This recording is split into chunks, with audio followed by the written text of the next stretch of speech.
Hello everyone, Satya education Ganganagar के YouTube channel पर आपका स्वागत है।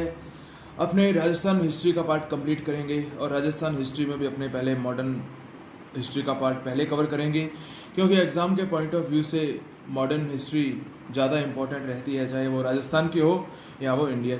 आज का अपना टॉपिक रहेगा 1857 की क्रांति। राजस्थान के संदर्भ में अपने इस बारे में देखेंगे, लेकिन उससे पहले थोड़ा भारत की भी उस समय राजनीतिक स्थिति क्या थी उस बारे में अपने थोड़ा समझते हैं। ओके, तो तब के भारतीय प्रांतों की स्थिति यदि हम देखें तो अपने तीन प्रकार से रख सकते हैं उन्हें। पहला प्रकार है इंडिपेंडेंट स्टेट्स,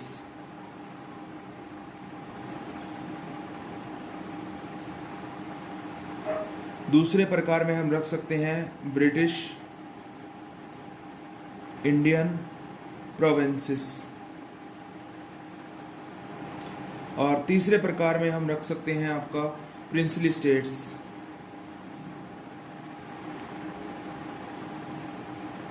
ओके, तो इंडिपेंडेंट स्टेट्स तो वो स्टेट्स थे जिन्होंने ब्रिटिशर्स के साथ कोई संधि समझौता नहीं किया था, तो वहाँ पर ब्रिटिशर्स का कोई भी कानून लागू नहीं होता था। ओके, तो सेकंड आ गया ब्रिटिश इंडियन प्रोविंसेस। तो यहाँ पर जो था ब्रिटिशर्स का वो प्रत्यक्ष नियंत्रण था। ओके, यानी इन्हीं के द्वारा क्या किया जाता था, सीधा शासन किया जाता था। ओके, और यदि हम प्रिंसली स्टेट्स में देखें तो वहाँ पर शासन करने के लिए तो क्या होता था, राजा होता था, लेकिन हम देखें इनडायरेक्ट कंट्रोल किसका होता था, तो ब्रिटिशर्स का ही होता था, यानी यहाँ पर अप्रत्यक्ष नियंत्रण रहता था। और राजस्थान की स्थिति देखें तो उस समय प्रिंसली स्टेट्स के अंतर्गत ही आती थी, क्योंकि राजपूताना के जो राजा थे उन्होंने ब्रिटिशर्स के साथ संधियां कर रखी थी। ओके, तो हम जानते ही हैं कि जो ईस्ट इंडिया कंपनी एक व्यापारिक कंपनी थी, व्यापार करने के लिए भारत में आई थी, लेकिन धीरे धीरे अपनी शक्ति को बढ़ाना स्टार्ट किया, और प्लासी के युद्ध के बाद इन्होंने युद्ध द्वारा और संधियों द्वारा जो स्टेट्स हैं उनको अपने अधीन लाना शुरू किया। ओके, तो राजस्थान की स्थिति भी उस समय देखें तो प्रिंसली स्टेट्स के अंतर्गत ही थी। तो उसके बाद हम लोग बात कर रहे हैं संधियों की। तो सबसे पहले जो संधि इंट्रोड्यूस की गई थी उसका नाम है सहायक संधि। सहायक संधि जो इंट्रोड्यूस की गई थी 1798 में वेलेजली द्वारा। ओके, तो ये सहायक संधि थी क्या बेसिकली। भारतीय इतिहास जब हम पढ़ते हैं तो हम देखते हैं कि छोटी छोटी रियासतें थी, तो उनको हमेशा ही एक दूसरे पर ऐसे आक्रमण का खतरा बना रहता था, क्योंकि वो एक दूसरे पर हमला करते रहते थे अपने साम्राज्य का विस्तार करने के लिए। तो अंग्रेज़ों ने ऐसी रियासतों को ही टारगेट किया कि जैसे ये मान लो राजा है और ये ईस्ट इंडिया कंपनी है। ओके, तो इन्होंने राजा के सामने क्या प्रस्ताव रखा कि आपकी जो सुरक्षा है इसका जिम्मा हम लेते हैं, और आप इसके बदले में हमको क्या दोगे, पैसा दोगे, है ना। तो मोस्टली जो रियासतें थी उन्होंने इस प्रपोजल को एक्सेप्ट कर लिया। जैसे हम राजस्थान में देखें तो राजस्थान में जो लगभग सभी रियासतें थी वो मराठों से परेशान थी, क्योंकि मराठे जो है वो चौथ वसूली करते थे, और यदि कोई उनकी बात नहीं मानता था तो वे वहाँ पर लूटपाट मचाते थे। ओके, तो ईस्ट इंडिया कंपनी ने सुरक्षा का जिम्मा ले लिया राजा का, और इसके बदले वो उसे क्या पे करेगा, पैसा पे करेगा, है ना। दूसरा प्रावधान इन्होंने इसमें ये कर दिया कि जैसे आपकी आर्मी है वो पुराने परंपरागत तौर तरीक़ों से लड़ती है, तो इसलिए आप जो है धीरे धीरे अपनी आर्मी को कम करेंगे, क्योंकि आपकी सुरक्षा का जिम्मा तो ब्रिटिशर्स ने ले ही लिया है। इसलिए आप क्या करोगे कि जो ब्रिटिश आर्मी है उसकी चौकियां जो है अपने स्टेट में एस्टेब्लिश कर लोगे। ओके, क्योंकि आपका जो भी आप पे अटैक करेगा तो उससे हम अपने आप निपट लेंगे। ओके, तो लेकिन उसका जो आपको खर्चा है वो किसको उठाना पड़ेगा, वो स्टेट को ही उठाना पड़ेगा। हाँ, तो आप देखेंगे कि भारतीय राजाओं के खर्चे पर ही ब्रिटिशर्स ने कितनी बड़ी सेना खड़ी कर ली। ओके, उसके बाद इन्होंने एक पॉइंट और रखा कि आपका सुरक्षा का जिम्मा तो ठीक है हमने ले लिया, लेकिन आपका क्या पता कि आप कल को किसी पर ऐसे अटैक कर दो और हमारे सोल्जर्स का नुकसान करवा दो। ओके, तो इसलिए आपने किसी भी पड़ोसी स्टेट से संबंध बनाने हैं या बिगाड़ने हैं तो उससे पहले भी आपको किसकी परमिशन लेना आवश्यक है? ब्रिटिशर्स की।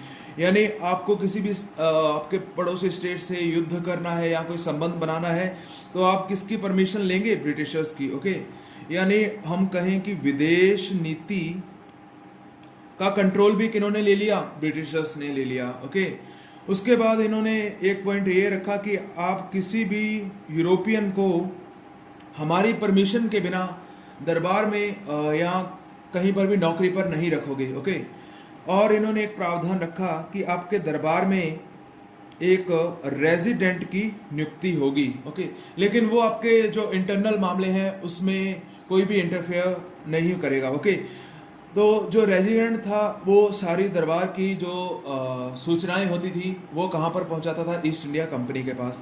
तो अभी आप देखेंगे कि वो आर्मी के बेसिस पर भी ईस्ट इंडिया कंपनी पर राजा डिपेंडेंट हो गया, उसकी विदेश नीति भी नहीं रही, यानी सब तरीके से इन्होंने कंट्रोल कर लिया। ओके, तो उसके बाद हम लोग देखें कि सहायक संधि के तहत जो संधि करने वाली प्रथम रियासत थी वो थी 1798 में हैदराबाद। हैदराबाद के बाद जो संधि की थी वो 1799 में की थी मैसूर व तंजौर ने। उसके बाद जो संधि की थी 1801 में अवध ने।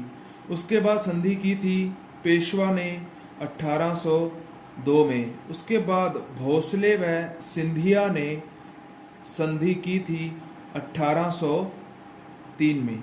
ओके, तो ये भारतीय परिप्रेक्ष्य में अपने को थोड़ा ध्यान होना चाहिए कि किन्होंने सहायक संधियां की। अब अपने आते हैं राजस्थान के परिप्रेक्ष्य में। तो राजस्थान में जो सबसे पहले सहायक संधि करने वाली रियासत थी वो थी भरतपुर, और भरतपुर के शासक थे रणजीत सिंह। रणजीत सिंह ने 29 सितंबर 1803 को सहायक संधि की। ओके, तो भरतपुर राजस्थान का ऐसा पहला राज्य बना जिसने सहायक संधि की। तो अपने कारण समझते हैं कि भरतपुर को क्या जरूरत पड़ी अंग्रेजों के साथ सहायक संधि करने की। तो भरतपुर की स्थिति हम लोग देखें तो महाराजा जो सूरजमल हैं उनकी जब डेथ हो गई थी तो उनके बाद मुगल और मराठे जो है वो इसको जो जाट रियासत थी उसको अपने अधिकार क्षेत्र में लेना चाहते थे। तो इसी क्रम में 1784 में जो सिंधिया है उन्होंने आक्रमण कर दिया भरतपुर पर। ओके, और एक बड़ा हिस्सा कब्जा लिया। इसके बाद इन्होंने यहां से विड्रॉ करने के लिए 2 लाख रुपए जो है वो चौथ के रूप में वसूलना तय किया। ओके, तो ये सारी जो घटनाएं हैं इसको ब्रिटिशर्स भी देख रहे थे। तो ब्रिटिशर्स ने क्या किया, एक प्रपोजल भेजा किसके सामने? रणजीत सिंह जी को। ओके, कि आप हमारे साथ जो है ये सब्सिडियरी अलायंस को साइन कर लीजिए। ओके, और आपकी जो सुरक्षा का जिम्मा है वो हम लेते हैं। आपको कुछ नहीं करना है, जो आप चौथ या खिराज मराठों को देते थे वही आपको हमको देनी है। ओके, तो भरतपुर के रणजीत सिंह जी ने इस प्रपोजल को एक्सेप्ट कर लिया और जो अंग्रेजों के साथ सहायक संधि करने वाले पहली जो रियासत बनी वो राजस्थान की भरतपुर बनी। ओके, जो सहायक संधि है इसका आपको इंग्लिश नाम भी ध्यान में होना चाहिए। इसका इंग्लिश नाम था subsidiary alliance. Okay, subsidiary alliance, क्योंकि कई बार इंग्लिश नाम देके भी क्वेश्चन पूछा जाता है। ओके, तो राजस्थान में पहली रियासत होगी अपने भरतपुर। इसके बाद सहायक संधि करने वाली रियासत थी अलवर, और अलवर के जो राजा थे वो थे बख्तावर सिंह। बख्तावर सिंह थे, इन्होंने संधि की थी 14 नवंबर 1803 को। ओके, और इसके बारे में एक क्वेश्चन और बनता है, यदि रक्षात्मक व आक्रामक संधि आ जाए या विस्तृत व व्यापक संधि। यानी यदि ऐसे शब्दों का प्रयोग हमको एग्जाम में मिले क्वेश्चन में कि राजस्थान की पहली रियासत जिसने रक्षात्मक व आक्रामक संधि की थी और विस्तृत व व्यापक संधि की थी, तो वो भी कौन सी रियासत होगी? अलवर होगी। ओके, तो ये भी आपका क्वेश्चन क्लियर हो गया होगा कि राजस्थान के राजाओं ने ब्रिटिशर से संधियां क्यों की। ओके, यदि हम मराठों का प्रभाव देखें तो मराठों से राजस्थान में सिर्फ 3 ही रियासतें ऐसी थी जो उनके प्रभाव से मुक्त थी। एक तो थी बीकानेर, दूसरी थी आपके जैसलमेर और तीसरी थी आपके किशनगढ़। यानी इन 3 रियासतों को छोड़कर बाकी सभी रियासतों में मराठों का प्रभाव था। ओके, तो मराठों से परेशान होकर ही जो राजपूताना के राजा हैं उन्होंने अंग्रेजों के साथ संधियां की थी। ओके, और इसी पॉलिसी को आगे बढ़ाते हुए जो दूसरी पॉलिसी इंट्रोड्यूस की गई थी वो थी आश्रित पार्थक्य नीति, या इसका इंग्लिश नाम भी आपको ध्यान में रखना है, या होता है अधीनस्थ सहयोग की नीति। आपका इंग्लिश नाम इसका जरूर ध्यान में होना चाहिए क्योंकि हिंदी नाम कुछ भी आ सकता है। इसका जो इंग्लिश नाम है वो है सबऑर्डिनेट अलायंस, और इसको इंट्रोड्यूस करने वाला व्यक्ति था वो था हेस्टिंग्स। ओके, तो ये बात आपको ध्यान में रखनी है कि सबऑर्डिनेट अलायंस को इंट्रोड्यूस करने वाला व्यक्ति कौन था? हेस्टिंग्स। ओके, तो राजस्थान में जो ये सबऑर्डिनेट अलायंस हुई तो उसमें सबसे बड़ा रोल रहा कर्नल जेम्स टॉड व चार्ल्स मेटकॉफ का। तो ये भी आपके लिए इंपॉर्टेंट पॉइंट है, ये भी आपको ध्यान में होना चाहिए। अब जो ये अधीनस्थ पार्थक्य संधियां हुई, इसके तहत जो क्वेश्चंस बनते हैं उसमें मोस्टली ये पूछा जाता है कि कौन सी संधि जो पहली रियासत थी संधि करने वाली, या अंतिम रियासत पूछा जाता है, या कुछ ऐसा रियासतों के नाम देके क्रम दे दिए जाते हैं तो आपको डेट वाइज सेट करने होते हैं। ओके, या शासक पूछ लिए जाते हैं। तो अपने इन तीनों को इजी वे में याद करेंगे। आपको इसके लिए क्या करना है कि एक कोड याद करना है। ओके, आपको इसके लिए याद करना होगा NND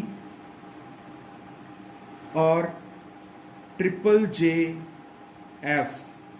ओके, इसको इसी तरह बोलना है, NND और JJF। उसके बाद आपको याद रखना है MMA और DJS। ओके, उसके बाद आपको ये ध्यान रखना है कि NND, JJF, MMA और DJS। तो ये आपको ध्यान में रखना है। ओके, उसके बाद आपको डेट इसकी याद रखनी है। ओके, तो पहले आप फ़ोन नंबर की तरह इसे याद रख सकते हैं, जैसे 15, 17, 26। आप 3 का सेट याद कर लीजिए।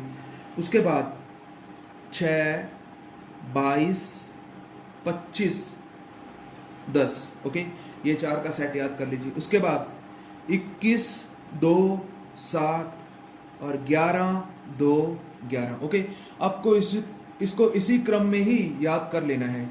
अभी अपने रियासतों का याद करेंगे कि जो रियासतें कौन कौन सी थी। उसके लिए भी आपको सिर्फ एक लाइन ही याद रखनी है कि करो, टोटा, मारो, मेवा, आज, बूंदी, बिक जाए, किशन के, डगर जैसी।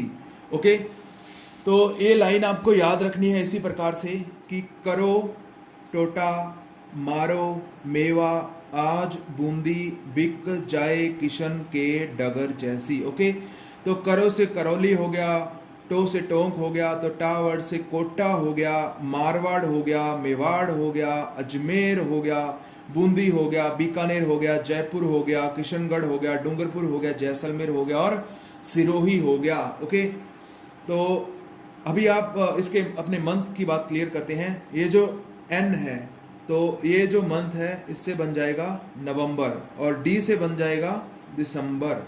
ओके, और ये जो J है इससे बन जाएगा अपना जनवरी, और एफ से बन जाएगा फरवरी। ओके, तो ये तो अपने क्लियर हो ही गया। उसके बाद एम से बन गया अपना मार्च और ए से बन गया अपना अप्रैल।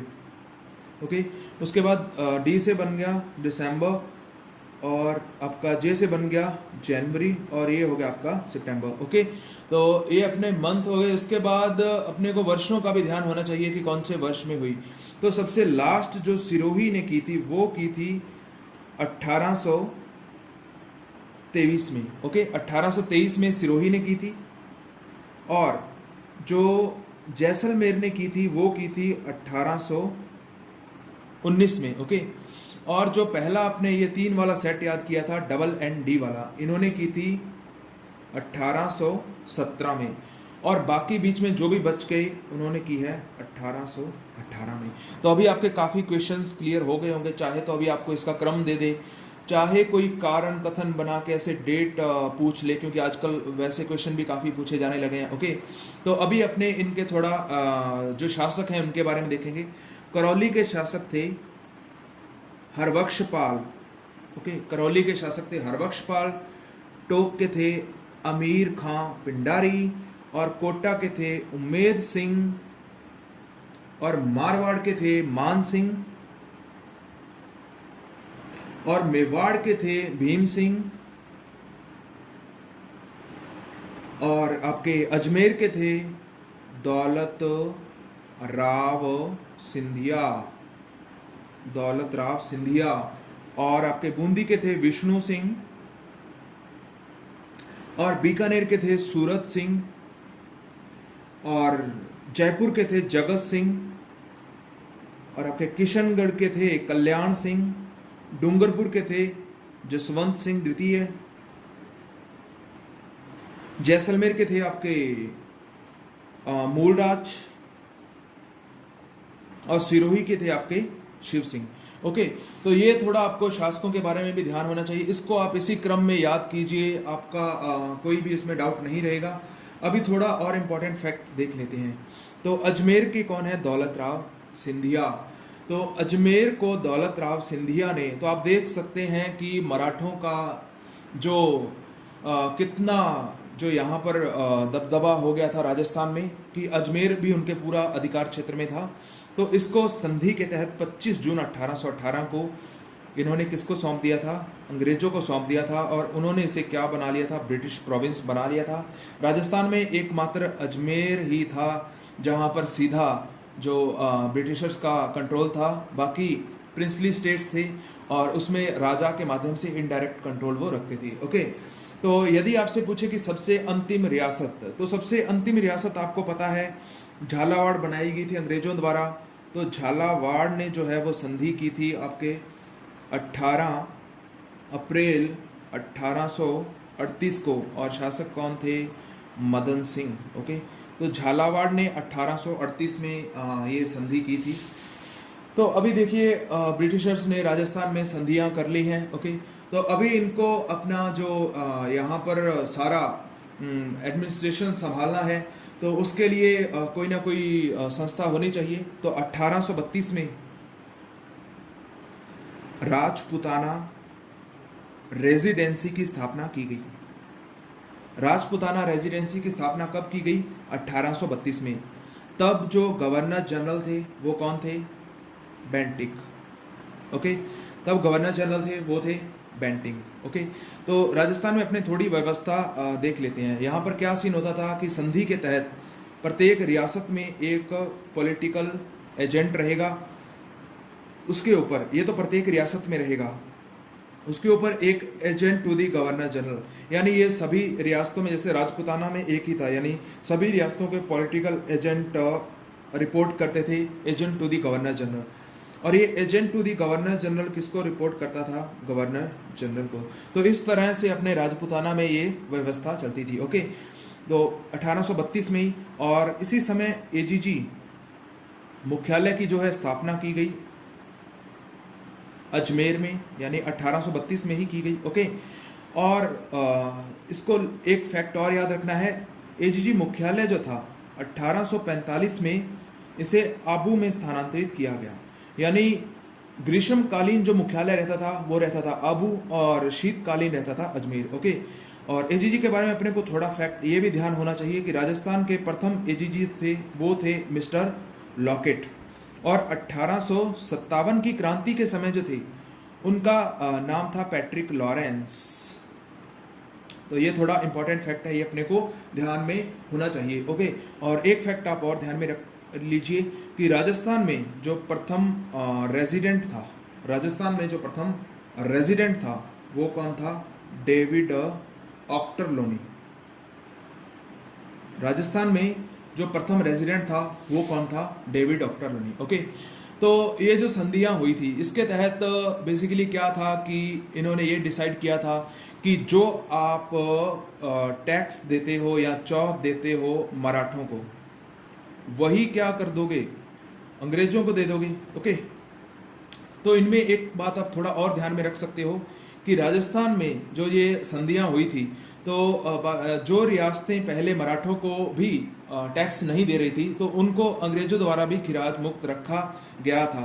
तो उसमें नाम आता है, जो मराठों को टैक्स नहीं दे रही थी उसमें नाम आता है हमारे बीकानेर का, जैसलमेर का और किशनगढ़ का। ओके। ये रियासतें मराठों को भी टैक्स नहीं देती थी तो संधि करते समय, और एक नाम इसमें करौली का भी आ जाता है। ओके। तो ये बात आप ध्यान में रख सकते हैं। ओके।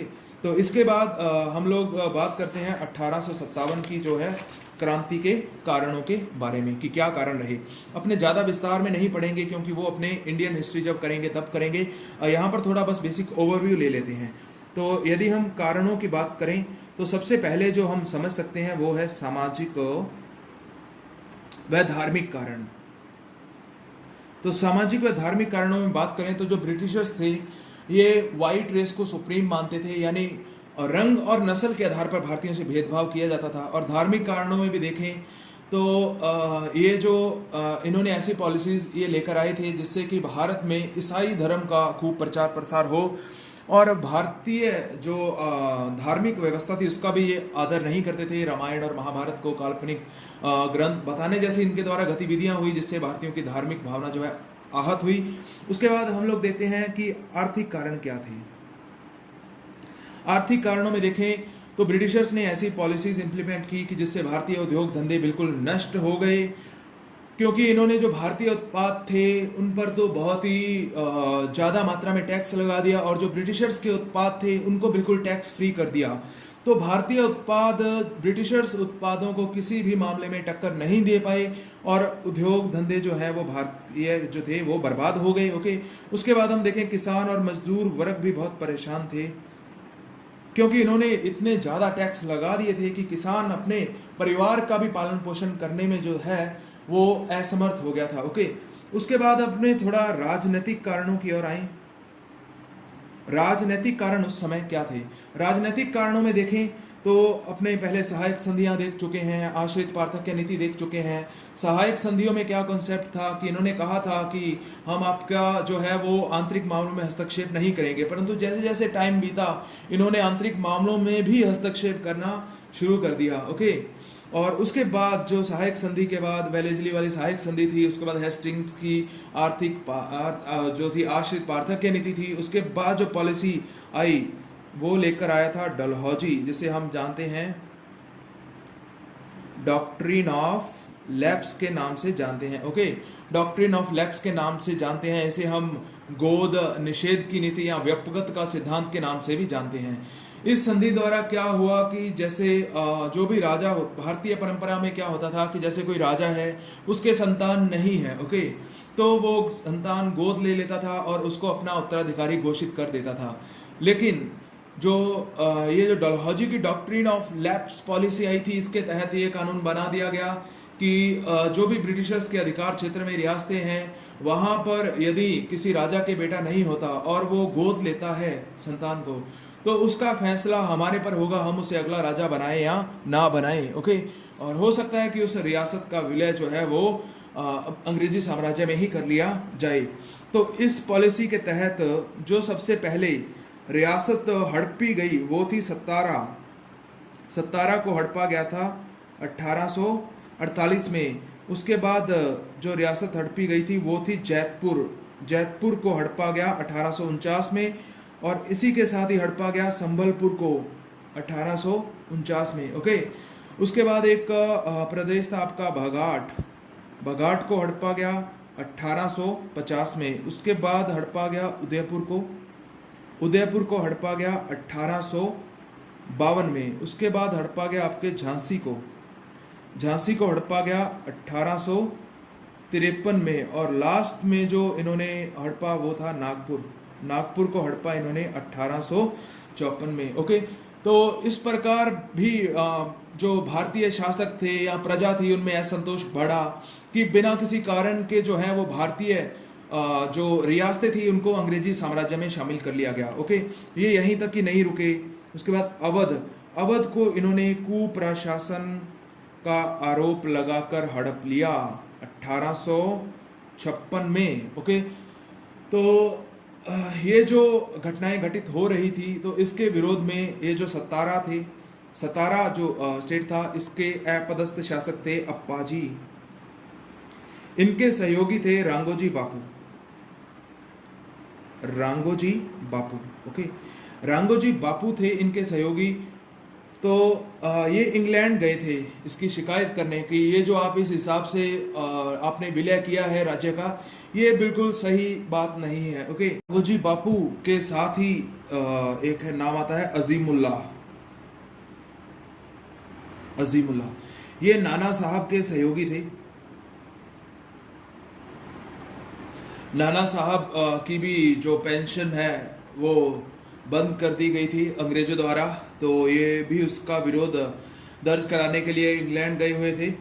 तो ये वहाँ पर कोर्ट ऑफ डायरेक्टर्स के सामने इन्होंने अपनी बात रखी कि ये जो रियासतों का विलय हो रहा है इस हिसाब से ये बिल्कुल सही नहीं है। तो इनकी कोई सुनवाई नहीं हुई, ना ही जो विक्टोरिया है वहाँ उससे मिलने की भी इन्होंने कोशिश की, लेकिन कोई बात नहीं बनी। ओके, तो इन्होंने डिसाइड किया कि यार अब तो पानी सर से ऊपर जा चुका है, तो अब इन अंग्रेज़ों को भारत से जो है बाहर निकालना होगा। ओके, तो इन्होंने योजना बनाई कि 31 मई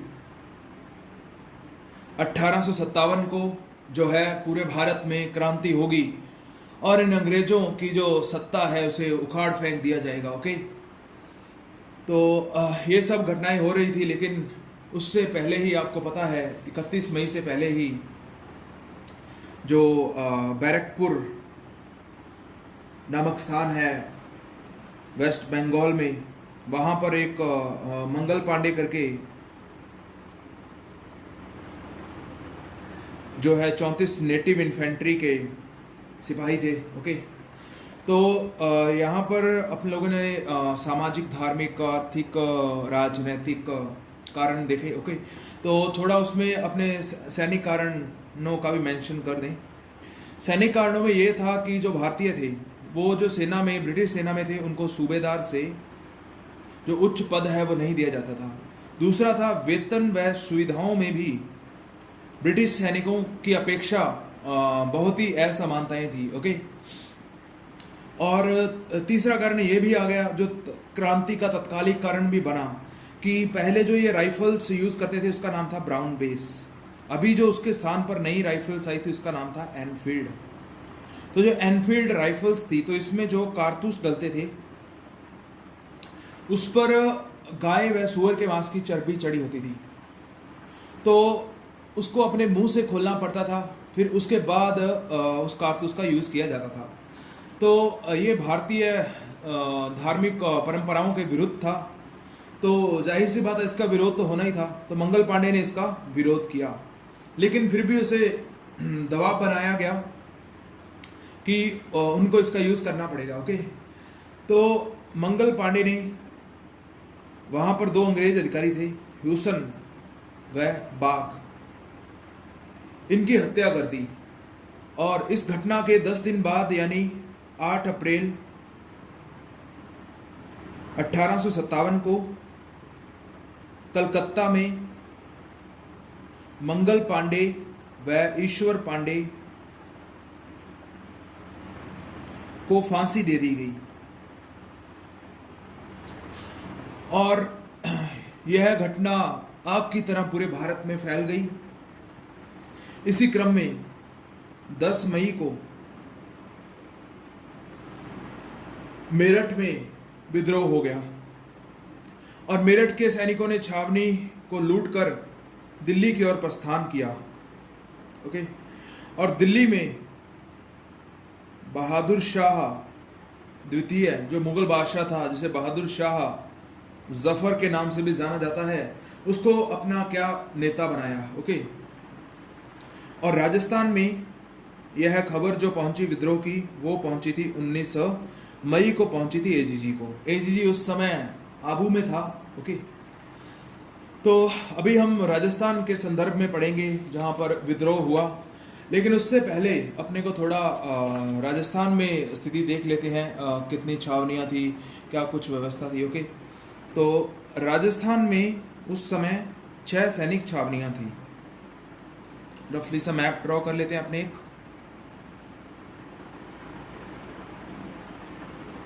तो राजस्थान में उस समय 6 सैनिक छावनियां थी। ओके, 2 अजमेर में थी, एक तो नसीराबाद और एक ब्यावर। एक आपके देवली टोंक में भी थी, एक आपके इधर नीमच कोटा के अंतर्गत आती थी, वर्तमान में एमपी में है, और एक आपके छावनी रहेगी इधर खैरवाड़ा उदयपुर में, और एक छावनी इधर थी एरिनपुरा पाली में। ओके, तो ये 6 सैनिक छावनियां थी राजस्थान में टोटल, और उसमें 5000 के लगभग सैनिक थे। वो सभी सैनिक क्या थे? भारतीय थे। अभी थोड़ा छावनियों के बारे में अपने और पढ़ लेते हैं। नसीराबाद और ब्यावर, ये दोनों सैनिक छावनियां अजमेर में थी। यहाँ पर थी 34वीं, यहाँ पर थी बंगाल नेटिव इन्फेंट्री, क्योंकि नसीराबाद में विद्रोह हुआ तो कौन सी नेटिव इन्फेंट्री थी? 15वीं बंगाल नेटिव इन्फेंट्री और 30वीं बंगाल नेटिव इन्फेंट्री। ओके, तो यहाँ पर थी बंगाल नेटिव इन्फेंट्री, और ब्यावर में थी मेर रेजिमेंट, और आपके एरिनपुरा में थी जोधपुर लीजियन, और खैरवाड़ा में थी आपके भील रेजिमेंट, और देवली व नीमच में इन दोनों पर कोटा कॉन्टिंजेंट। ओके, तो ये हो गया। एक तथ्य थोड़ा महत्वपूर्ण ये है कि इन 6 सैनिक छावनियों में से 2 सैनिक छावनियां ऐसी थी जहां विद्रोह नहीं हुआ, एक तो खैरवाड़ा और दूसरी थी आपके ब्यावर। तो इन दोनों सैनिक छावनियों में विद्रोह नहीं हुआ। ओके, अभी थोड़ा हम राजस्थान के परिप्रेक्ष्य में पॉलिटिकल एजेंट्स के बारे में थोड़ा जान लेते हैं।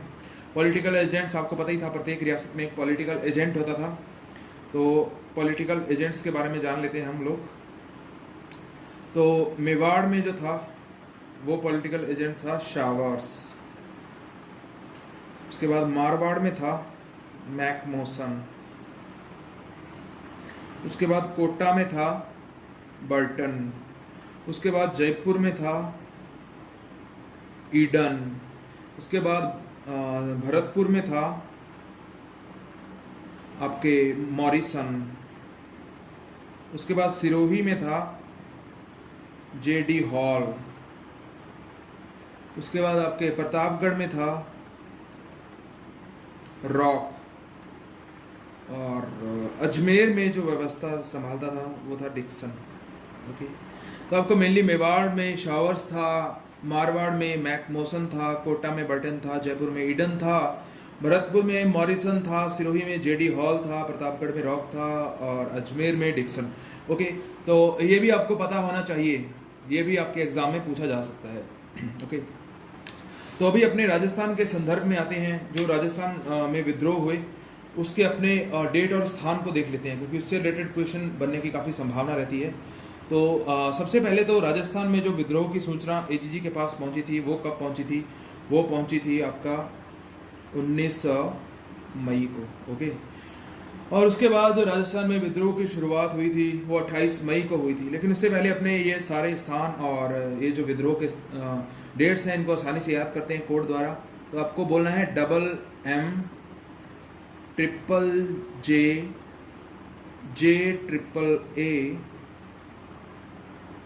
SS और डबल ओ। ओके, आपको क्या बोलना है? Double M triple J, J triple A और double S double O. Double M का एक सेट हो गया, ट्रिपल जे का एक सेट हो गया, जे का भी अलग सेट हो गया, ट्रिपल ए का अलग सेट हो गया, double S double O. Okay, double M triple J, J triple A, double S double O. Okay, तो क्रांति की शुरुआत की डेट थी 28, 28 में 3 जोड़ा 31, तो तीसरे नंबर पे इसमें 3 जोड़ा था, 3 नीचे लिख दिया। उसके बाद 7 बढ़ाना है 10, उसमें 4 बढ़ाना है 14। अब इसके बाद 14 के बाद कम करना स्टार्ट करेंगे, क्या? 11 9। अब आप उसको फ़ोन नंबर की तरीके से भी याद रख सकते हैं, 9 21 23 8 18 और 15 और 27। ओके, यानी 28 के बाद 31, 3 जोड़ा, उसके बाद 3 जोड़ा था, 3 नीचे लिख दिया, उसके बाद 7 बढ़ाना है 10, 4 बढ़ाना है 14। ओके, एक सेट हो गया। उसके बाद कम करना स्टार्ट करना है 11 9। उसके बाद आप फ़ोन नंबर की तरह याद रखो 21 23 8 18 15 17, 21 23 8 18 15 27। ओके, तो ये आपको याद रखना है। अभी हम स्थान कवर करते हैं तो वो भी एक लाइन की मदद से हो जाएगा कि आप मान लो नसीर एक व्यक्ति है, नसीर और भरत। नसीर भरत ने नीम देवता को टोका कि अली आज रण में जोधा जाएगा और बिथोड़ा और चेलावास करके कोटा व धौलपुर में विद्रोह करेगा। नसीर भरत ने नीम देवता को टोका कि अली आज रण में जोधा जाएगा और बिथोड़ा चेलावास करके कोटा और धौलपुर में विद्रोह करेगा। इससे हो गया नसीराबाद, भरतपुर, नीमच, देवली, टोंक, अलवर, अजमेर, एरिनपुरा, जोधपुर लीजियन, बिथोड़ा का युद्ध, चेलावास का युद्ध और कोटा में विद्रोह और धौलपुर में विद्रोह। तो अभी आपको ना तो डेट्स में कोई कंफ्यूजन रहनी है, आपको ये करना है कि ये आपको एक बार देख के बना लेना है 2-4 बार, उसके बाद प्रैक्टिस करनी है 8-10 बार, तो बाद में थोड़ा बहुत रिवीजन करते रहिए, ये आपके कंठस्थ हो जाएगा। ओके, क्योंकि इसमें हमेशा ही कंफ्यूजन रहता है, कितना मर्जी याद कर लीजिए, ये आपको एग्जाम में कंफ्यूजन क्रिएट करेगा ही करेगा। तो ये अपने स्थान भी कर लिए। तो अपने को पता है क्रांति की शुरुआत हुई थी मई से, तो ये मई का महीना हो गया। उसके बाद ये जून का आ गया। ट्रिपल जे के बाद जे अपने अकेला बोला था, तो ये हो गया जुलाई, ये हो गया अपने पास अगस्त, ये हो गया सितंबर और ये हो गया अपने पास अक्टूबर। ओके, तो ये अपने पास माह हो गए क्रांति के। ओके, तो आज के लिए इतना ही, और नेक्स्ट अपने जो कंटिन्यू रहेगी क्लास, तो उसमें अपने ये जो अपने विद्रोह किए हैं इनको थोड़ा डिटेल में देखेंगे, और उसके बाद अपने परिणामों पे चर्चा करेंगे, क्रांति के क्या प्रभाव हुए, और उसके बाद अपने वो बुक्स देखेंगे थोड़ा, जिसमें कि और राइटर्स के बारे में देखेंगे कि किसने इसको राष्ट्रीय विद्रोह की संज्ञा प्रदान की है, किसने इसे सैनिक विद्रोह कहा है, क्योंकि ये भी इंपॉर्टेंट है। ओके, फिर अपने लास्ट ईयर्स में जो भी क्वेश्चंस पूछे गए हैं उस पर चर्चा करेंगे। ओके फ्रेंड्स, आज के लिए इतना ही। Thanks for watching.